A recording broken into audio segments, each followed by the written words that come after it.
Hey everyone, today I'm going to do my Azami Lady of Scrolls EDH deck.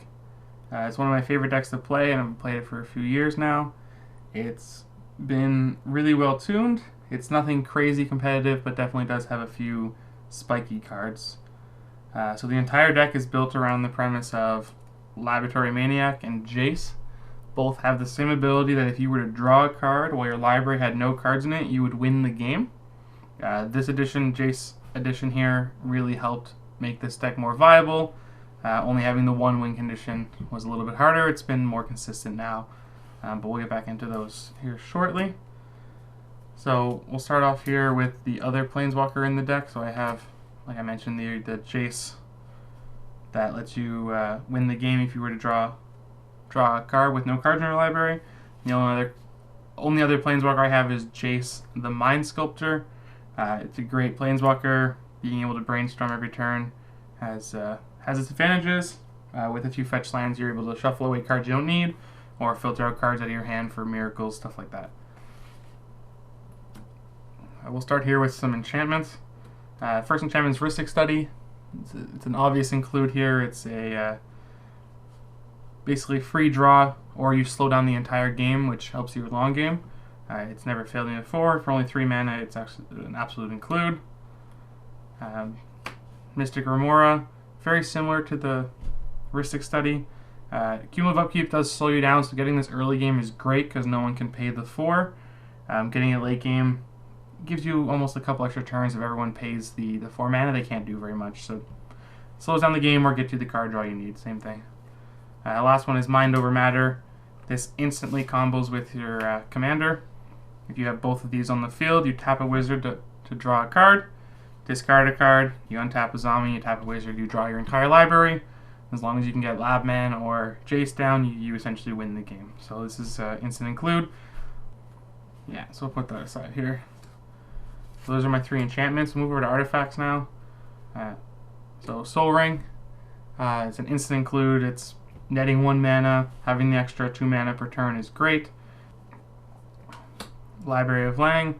No maximum hand size is nice, but the ability to put cards on top of your library instead of just keeping them in your hand is nice if you do have to discard. For 1 mana, it's a nice artifact. You can tutor it up with a few cards you'll see here shortly. Sensei's Dividing Top. Being able to filter your draws is always super nice, or being able to draw if you need that 1 extra card in your hand that you see, or if someone goes to destroy it, tap, draw, tuck it away into your library. It's a great card. Lightning Greaves, great way to protect your commander. The haste ability isn't super relevant, as Azami Lady of Scroll doesn't have a tap symbol. The ability itself says tap, so when you play your wizards, you can tap them instantly. But just giving her protection is very nice. Same thing with Swiftfoot Boots. Does the same effect. Costs the 1 extra more to equip, but it's a great card as well. Rito Lantern. It's great here. This card was more important when there was only a Laboratory Maniac available. Being able to put him on the library and draw him last to play him should he get milled or killed. Still a good include though, as you may want to repeat effects by putting them back on your library and shuffling your library, or if your opponent's playing a graveyard deck, always being able to put things back into their library, super useful there. Last one here is a Tribal Artifact Wizard Enchantment. It's kind of a unique card. It is considered a wizard, so you can tap it with Azami to draw a card. I don't equip it too much. It does equip for free if you were to play a wizard. The +1/+1 ability, really not too useful, and 4 to draw a card is a little slow for this deck. But having an artifact that counts as a wizard is nice in case you get board wiped or anything like that. You at least have 1 left on the field. We'll switch back over to the creatures here. So as I mentioned, Laboratory Maniac is kind of the star of the deck. He's the reason you're playing this. You're going to draw your entire library, get him on the field. He also does draw himself when you have your commander out. Great combination there. Spellskite is not a wizard, but being able to change any targets to Spellskite, super nice if someone tries to kill your Labman, or if they're trying to buff their own creatures, paying 2 mana, change it to Spellskite is always nice to slow down your opponents. Phyrexian Metamorph, great way to copy cards. It's nice to be able to copy your opponent's things if they have big creatures, but in a pinch you can always copy a wizard you control. You'll see a few good wizards down here. We'll move on with that. Same thing with Clever Impersonator. Just another good copy spell. Being able to copy any non-land permanent really has its value there. The Sphinx, Concentrated Sphinx. It's not a wizard again, but being able to draw 2 cards for each of your opponent's turns, unless someone kills it the instant you play it, you usually get 2 cards out of it at least. Copying it, having 4 cards a turn, never hurts either. Drawing as many cards as you can is always nice. The Drake here, it doesn't seem like a good card to include. But if you play it with the Deadeye Navigator, you get infinite mana combo. This comes into play, it untaps 5 lands. You soulbound it with this, bounce it for 2. You're netting yourself 3 mana per bounce. It goes infinite. With infinite mana in this deck, you typically can draw out your deck and win. So for a simple 2-card combo, they're great little creatures to have into the deck. Hapless Researcher is a great wizard for 1. You can tap it with Azami again to draw a card, or you can sacrifice it to draw a card and discard a card from your hand. So in a pinch, you can always draw that last card without paying any mana if he's on the field, if everything's tapped out. It's just a nice utilitarian. Martyr of Frost, 1 mana, wizard again. Reveal X blue cards from your hand, pay 2 and sacrifice it. Counter target spell unless the controller pays X. It's a counter on a creature. It's nice to have in the deck. Void Mage Prodigy, pay 2, sacrifice a wizard, counter target spell. Any wizard you have on the field basically becomes a hard counter spell as long as you counter it. You can still tap your creatures because this is just a sacrifice effect. Trinket Mage, when it comes into play, you get to search for 1 cast artifact or less, Divining Top, Soul Ring, stuff like that. Filters your deck. Another wizard, you can tap to draw a card right away, so it replaces itself. Vindalkin, Aether Mage, has flash, you can play at the end of turn.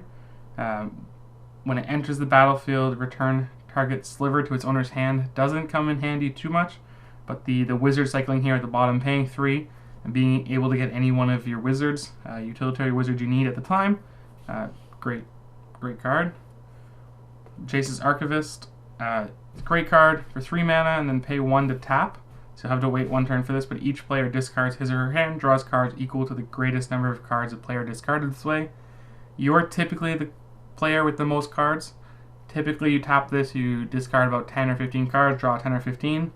Everyone else gets to do it, but you really get the advantage because you're going through your library the quickest, which is the whole point of the deck.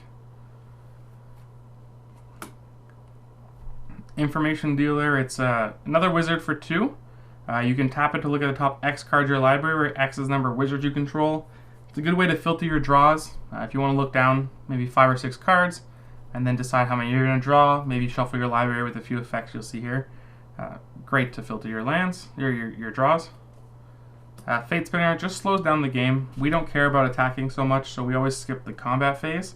But another wizard, you can tap, slows down everyone's game. If someone's going heavy on creatures, they might want to skip their main phases. They don't get as much utility out of each of their turns. So,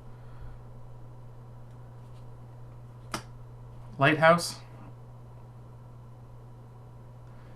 another wizard for 2. For a 1/3, it's not bad. The level up ability is really what you want to do here. You put a counter on it, and you get to 7 at the beginning of each end step. If it's not your turn, take an extra turn after this one. So it's a good early game card because you can draw off it. Good late game, as you'll get an extra turn in between each other player's turn as long as they don't kill it. Curse Catcher, another 1-drop for 1. It's a wizard, but if you sacrifice this, you counter target instant or sorcery spell unless the controller pays 1. Goes full out and tries to cast a large X spell, or if you're tapped out for mana, you can always stop their last ability with a sacrifice, even when it's tapped. Snapcaster Mage, speaks for itself. Amazing card for 2. It's a wizard, you can tap to draw it, but being able to bounce, play something from your library or your graveyard, and cast things multiple times is very good. Same thing, a little bit slower. It goes to your hand, so you can hold something for a little longer. As Snapcaster has you play the same turn, but again, wizard can tap for draw. Rain, so it's another wizard. It costs 3, but anytime your opponents target one of your permanents, you get to draw a card. So having her on the field, if someone tries to kill your wizards or bounce a land or destroy one of your artifacts, in response you draw, so you're instantly replacing anything you've already played as long as she's on the field. Sigil Tracer. It's a 3-mana 2/2, but it is a wizard, so again you can draw. You can pay 2 to tap an untapped wizard you control to copy target instant or sorcery spell. You may choose a new target for the copy. This is great with some of your own spells, or if your opponent tries to Cyclonic Rift, stuff like that. Great to copy spells there. Vendilion Click. It's great because it has flash. You can hold up counter magic. You can flash it at end of turn. You can also discard a card from your own hand to draw, so it cycles itself and instantly tap it. So you're netting 2 cards. Or if you know your opponent just comboed for a tutor or tutored for a combo piece, you can pull it out of their hand. No problem there. Glen Eldra, Arc Mage. It's a great card.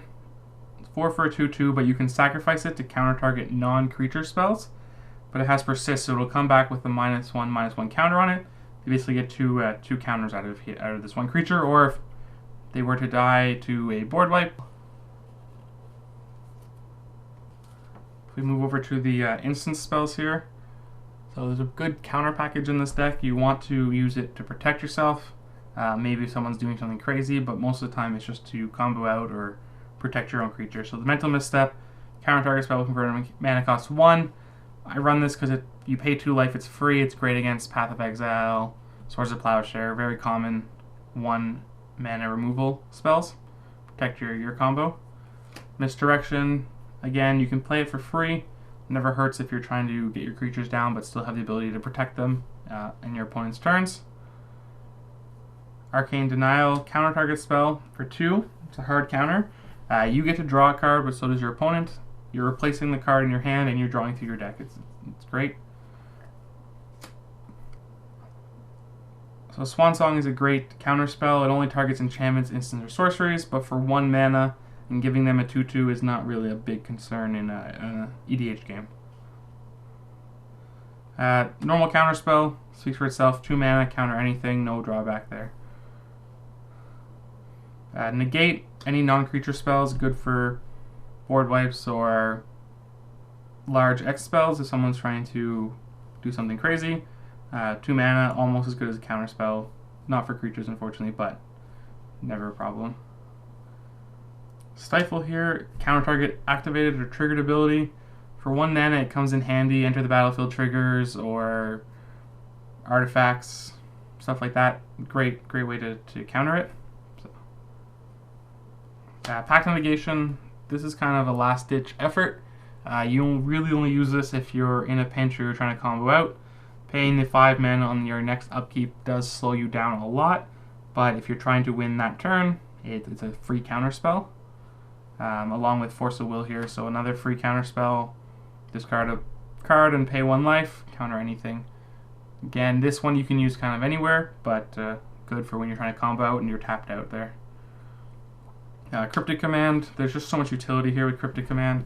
Countering spells. Return target permanent to owner's hand, so bouncing something back. Tap all creatures your opponents control, so if someone's trying to swing in before they swing. Or draw a card, so it replaces itself. It's really good depending on the situation. Mystical Tutor. Great card here. You can search for anything you need. Because you have so much draw, it doesn't really go... It goes to the top of your library, but as long as you have a Wisdom in play, basically put it into your hand. So for 1 mana, grabbing any instant or sorcery is a great card. Twin Cast, copy target instant or sorcery spell. Useful sometimes against your opponents if they're playing big things or something you want to copy. There's a few Time Walk effects in the deck coming up here shortly. Best to copy those. Getting 2 extra turns really pushes you ahead of your opponents. Cyclonic Rift, almost an instant include in every blue deck. You almost never cast it for 2. The 7 at the bottom really slows down your opponents, gives you the extra time to set up, and might make yourself a target, but great if your opponent's board's getting too big and you can't handle them. Dramatic Reversal. So it's untap all non-land permanents you control. So this would be your Soul Ring, your artifacts, your creatures. It's a great card to play if you've tapped all 5 or 6 of your wizards in play. pay 2 and you basically draw 5 or 6 more cards. It's a great card with the deck, especially because we're tapping things on the regular. Brainstorm, great card, draw 3, take 2 cards, put them from your hand on top of your library.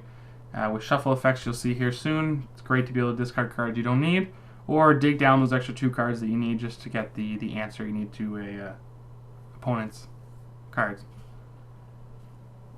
Last one here, dig through time. With Delve, because we're going through so many cards that you have no maximum hand size, but after you've cast enough, this card basically costs 2 and you can dig down quite a bit into your deck, get the cards you really need here. So,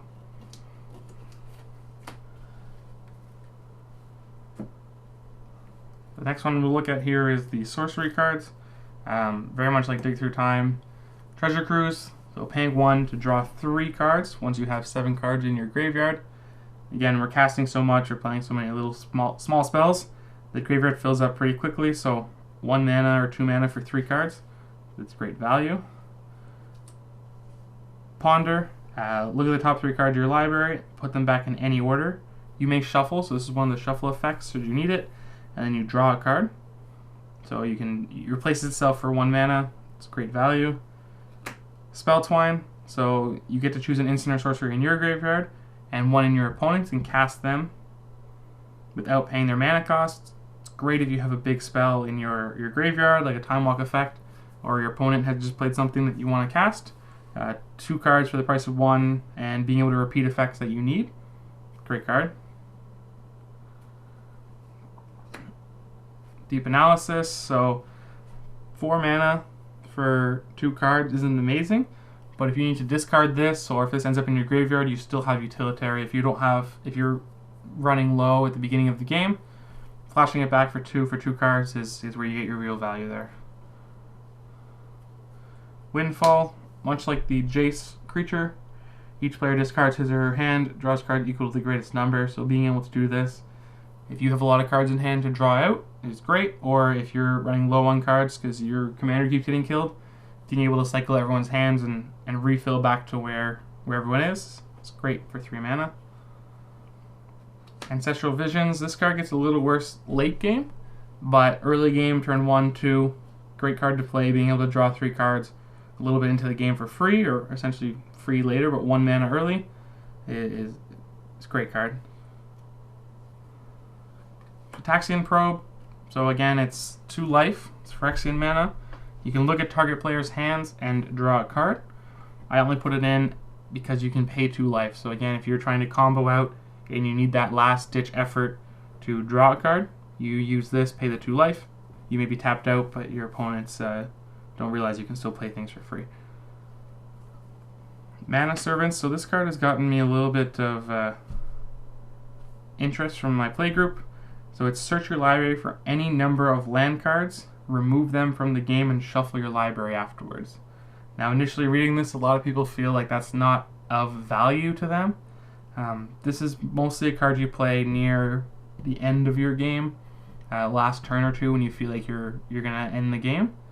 You basically, it reads to me 2 mana, draw 20 cards. Let's say you have 20 lands left in your library, you draw those 20 lands, you discard them, that's 20 less cards you now need to draw through. Let's say you windfall afterwards, you could win the game right there because you saved having to draw 20 cards.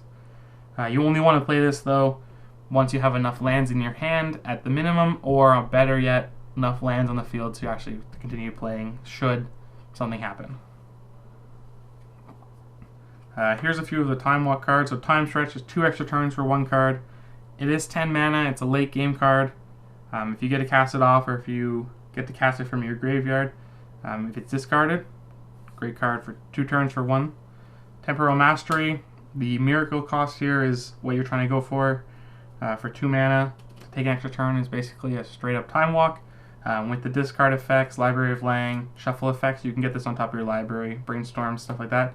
It's not too hard to get on top of your library in the right circumstances.